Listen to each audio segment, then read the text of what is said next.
नमस्कार। आज हम डिजिटल मार्केटिंग की दुनिया में थोड़ी गहराई से बात करेंगे। हमारे पास एक YouTube वीडियो का ट्रांसक्रिप्ट है जो दावा करता है कि वो 2025 में डिजिटल मार्केटिंग शुरू करने के लिए जो ज़रूरी शब्द हैं उन्हें समझाएगा। तो मकसद साफ है, इन बुनियादी शब्दों को, मतलब जो नींव है डिजिटल मार्केटिंग की, उसे समझना, ताकि ये ऑनलाइन दुनिया कैसे चलती है इसकी थोड़ी बेहतर समझ बने। तो चलिए शुरू करते हैं। हाँ बिल्कुल। तो सबसे पहले डिजिटल मार्केटिंग ही ले लेते हैं। ये असल में है क्या? किसी ब्रांड या किसी व्यक्ति के लिए एक ऑनलाइन पहचान बनाना।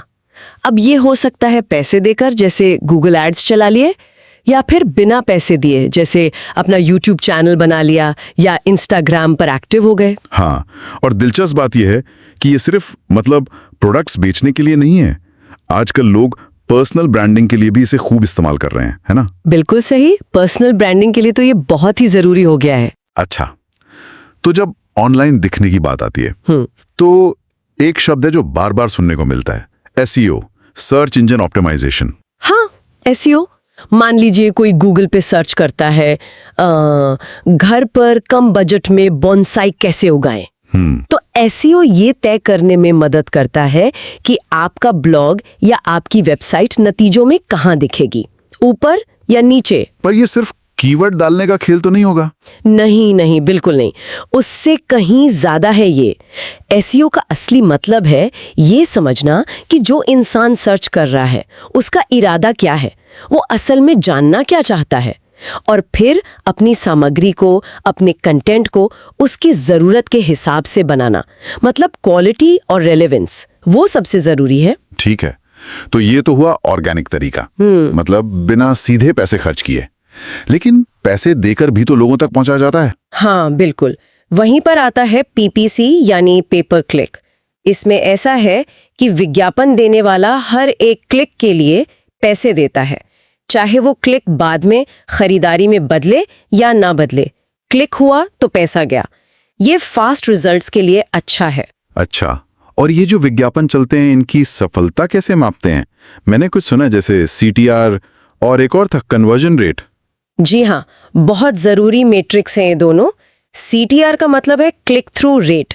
ये बस ये बताता है कि आपका विज्ञापन कितनी बार दिखाया गया और उसके मुकाबले कितनी बार उस पर क्लिक हुआ। जैसे मान लीजिए 100 लोगों को आपका थंबनेल दिखा और 12 ने क्लिक किया, तो CTR हुआ 12%। ये दिखाता है कि विज्ञापन कितना ध्यान खींच रहा है। अच्छा, 12%, ठीक है। और कन्वर्जन रेट वो क्या है फिर? कन्वर्जन रेट ये बताता है कि जिन लोगों ने क्लिक किया उनमें से कितनों ने असल में वो एक्शन लिया जो आप चाहते थे, जैसे कि कुछ खरीदा या कोई फॉर्म भरा या शायद न्यूज़लेटर साइन अप किया। ओके। तो CTR दिखाता है कि दिलचस्पी कितनी है और कन्वर्जन रेट दिखाता है कि नतीजा क्या मिला। दोनों जरूरी हैं। यानी कि जो पैसा लगाया विज्ञापन पर वो वसूल हुआ या नहीं, ये जानने के लिए भी कुछ होगा। हाँ हाँ बिल्कुल। उसके लिए सबसे जरूरी मैट्रिक है ROAS, return on ad spend. ये सीधा सा हिसाब है, आपने विज्ञापन पर कितना खर्च किया और उसके बदले में कितनी कमाई हुई। जैसे अगर 1.3 का ROAS है तो इसका मतलब हुआ कि हर 100 रुपए लगाकर आपको 130 रुपए वापस मिले। और अगर कम हुआ तो, जैसे 0.8? 0.8 का मतलब हुआ कि 1000 रुपए लगाए तो सिर्फ 800 रुपए ही वापस आए, मतलब नुकसान। ये सीधे सीधे बताता है कि आपका विज्ञापन कितना फायदेमंद है। बिजनेस के लिए ये बहुत महत्वपूर्ण KPI है, मतलब की परफॉर्मेंस इंडिकेटर। हालांकि कभी कभी कम ROAS भी ठीक होता है, अगर लक्ष्य सिर्फ ब्रांड अवेयरनेस बढ़ाना हो। समझ गया। ये सब चीजें देखकर लगता है कि ये एक पूरी यात्रा है ग्राहक की। क्या इसे समझने का कोई तरीका है, कोई मॉडल? हाँ, उसे मार्केटिंग की भाषा में फनल कहते हैं। मार्केटिंग फनल ये एक तरह से ग्राहक का सफर है। सबसे ऊपर होता है टॉप ऑफ फनल या टोफू। यहाँ लोग बस आपके ब्रांड के बारे में जानते हैं, जागरूक होते हैं। टोफू, अच्छा। हाँ, फिर बीच में आता है मिडल ऑफ फनल, मोफू। यहाँ वो थोड़ा सोचते हैं, तुलना करते हैं आपके बारे में और जानते हैं। और सबसे नीचे होता है बॉटम ऑफ फनल, बोफू। यहाँ आकर वो आखिरकार कुछ खरीदते हैं या जो भी फाइनल एक्शन है वो लेते हैं। हर स्टेज के लिए अलग मार्केटिंग करनी होती है। दिलचस्प है। और इस पूरी रणनीति को, इन फनल्स को बेहतर बनाने के लिए वो A/B टेस्टिंग वाली बात क्या है? हाँ, A/B टेस्टिंग ये बहुत काम की चीज है। इसमें आप किसी चीज के दो अलग अलग वर्जन बनाते हैं, जैसे दो अलग विज्ञापन या वेबसाइट के दो अलग डिजाइन, और फिर आप देखते हैं कि कौन सा ज्यादा अच्छा काम कर रहा है, किस पर ज्यादा क्लिक आ रहे हैं या किस पर ज्यादा कन्वर्जन हो रहा है। इससे अंदाजा लगाने के बजाय आपको पक्का पता चलता है कि लोगों को क्या पसंद आ रहा है। डेटा के आधार पर फैसले होते हैं। अच्छा, एक और चीज है जो आजकल बहुत दिखती है, जैसे मैंने स्काई स्कैनर पर कोई फ्लाइट देखी हाँ और उसके बाद मैं कोई ब्लॉग पढ़ रहा हूं तो वहां भी उसी फ्लाइट का विज्ञापन। ये कैसे होता है? हाँ, ये बहुत कॉमन है। ये होता है मेटा पिक्सेल, जिसे पहले फेसबुक पिक्सेल कहते थे, या इसी तरह के दूसरे ट्रैकिंग कोड्स की वजह से। ये एक छोटा सा कोड होता है जो वेबसाइट में लगा होता है। ये चुपचाप देखता रहता है कि आप साइट पर क्या क्या कर रहे हैं, कौन से पेज देख रहे हैं, क्या सर्च कर रहे हैं। इसी डेटा का इस्तेमाल करके फिर कंपनियां रीटारगेटिंग करती हैं।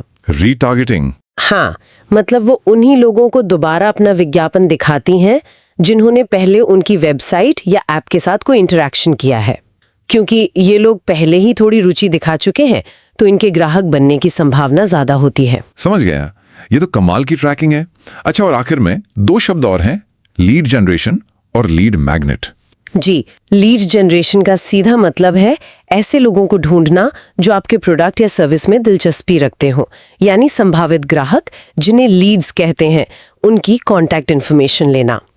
और लीड मैग्नेट वो चीज़ है जो आप उन्हें मुफ्त में देते हैं ताकि वो अपनी कॉन्टैक्ट डिटेल्स आपको दे दें, जैसे कोई फ्री PDF गाइड या कोई वेबिनार का एक्सेस या discount coupon.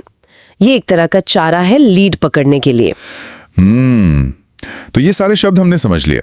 Digital marketing, SEO, PPC, CTR, conversion rate, ROAS, funnel, A/B testing, pixel, retargeting, lead gen, काफी कुछ है। तो इन सब का निचोड़ क्या निकालें हम? आम इंसान के लिए इसका क्या मतलब है? देखिए, निचोड़ ये है कि ये शब्द सिर्फ उनके लिए नहीं है जो मार्केटिंग में काम करते हैं। हम सब जो इंटरनेट इस्तेमाल करते हैं उनके लिए भी इन्हें समझना जरूरी है। इससे हमें पता चलता है कि कंपनियां हम तक ऑनलाइन कैसे पहुंच रही हैं, वो कैसे हमारे व्यवहार को समझ रही हैं, ट्रैक कर रही हैं और हमें प्रभावित करने की कोशिश कर रही हैं। एक जागरूक उपभोक्ता बनने के लिए ये जानना जरूरी है। बिल्कुल सही कहा, ये डिजिटल दुनिया की भाषा है एक तरह से, और इसे जानना जरूरी है, चाहे हम इस फील्ड में काम करें या ना करें। बस एक इन्फॉर्म्ड यूजर बनने के लिए ही सही।